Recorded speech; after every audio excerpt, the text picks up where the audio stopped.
We've looked at arithmetic sequences and series. In this video, we're going to look at geometric sequences and series. If you remember from arithmetic sequences, it was the idea that each term was separated from the next term by a common difference. In other words, the same number was added over and over. Well, a geometric sequence works the same way, except instead of addition, we're using multiplication.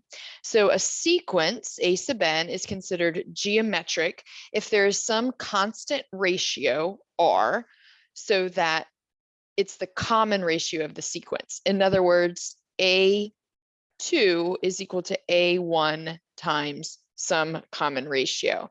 If the first term was 3 and R was 2, the second term would be 6, and the third term would be 12, and so on. To find the formula for the general term of a geometric sequence, it's much like the idea of the arithmetic sequence in the sense that we take the first term, but instead of adding the common difference n minus 1 times, we multiply by the common ratio n minus 1 times. So let's look at a couple of examples where we're going to find the formula for the nth term of a geometric sequence. If we have any two consecutive terms, we can divide those two terms, the second term divided by the first term to get our common ratio. Remember, when we're dividing fractions, we take the second fraction and we multiply by the reciprocal. So this becomes 3/9, or 1/3 is the common ratio. So for this first one, our A sub n is going to be A sub 1 times R to the n minus 1 power, or in this case, A sub n is going to be 1/3 times 1/3 to the n minus 1. But remembering your rules of exponents, since this is an understood one, we can add our exponents and we end up with simply 1/3 to the n power. Using the same process, we can do our second sequence here. If we divide -6 by 3, we get a common ratio of -2. Again, we can apply the formula, and A sub n is going to be A sub 1, which is 3 times R to the n minus 1. Notice in C, we do not have two consecutive terms, but we do have R and another term. So we know that A sub 4 is going to be A sub 1 times R to the n minus 1, which in this case is 4. So 4 minus 1 is 3.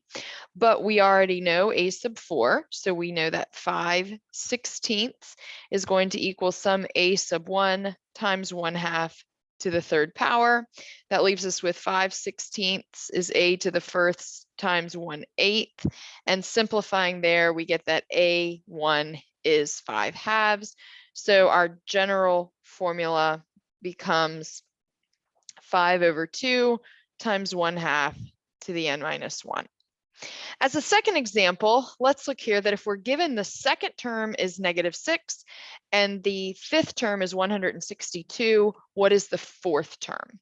Well, given what we know that -6 is equal to A sub 1 times R, because again, we know that this is the second term in the sequence is -6. And we also know that 162 is equal to A sub 1 times R to the fourth. We have two equations and we have two unknowns, but we can divide these. So let's do the second equation divided by the first equation. And I forgot my equal sign there. So let's try that again. Let's do the second equation divided by the first equation. And this reduces to -27 when we divide those. Notice the A sub 1's cancel. We subtract our exponent. So this is going to equal R cubed. And then taking the cube root of both sides, we get R is equal to -3. So we can now calculate A1. We have -6 is equal to A sub 1 times -3. When we divide both sides by -3, we get A sub 1 is 2. So our general term is given by a sub n is a sub 1 times r to the n minus 1. So if we want to find a sub 4, we're going to do 2 times negative 3 cubed. So we're going to end up with negative 54.